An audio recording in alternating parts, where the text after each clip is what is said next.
సంగమేశ్వర దేవాలయం విశేషాలు. సంగమేశ్వర దేవాలయం అలంపూర్ ప్రాంతంలోని అత్యంత ప్రాచీనమైన మరియు చారిత్రక ప్రాధాన్యత కలిగిన దేవాలయాలలో ఒకటి.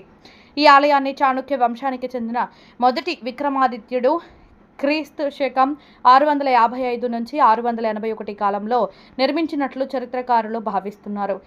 చాళుక్యుల కాలంలో అభివృద్ధి చెందిన దేవాలయ నిర్మాణ శైలి, శిల్పకళ నైపుణ్యం మరియు ఆధ్యాత్మిక సాంప్రదాయాలకు ఈ ఆలయం ఒక అద్భుత నిదర్శనం. మొదట ఈ దేవాలయం కృష్ణా, తుంగభద్ర నదుల సంగమ ప్రాంతానికి సమీపంలో ఉన్న కూడవల్లి గ్రామంలో నిర్మించబడింది. కాలక్రమేణా శ్రీశైలం ప్రాజెక్టు నిర్మాణం కారణంగా ఆ గ్రామం జలాశయంలో మునిగిపోయే పరిస్థితి ఏర్పడింది.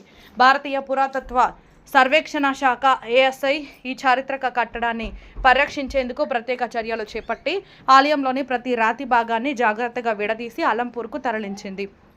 అనంతరం అదే రూపకల్పనలో తిరిగి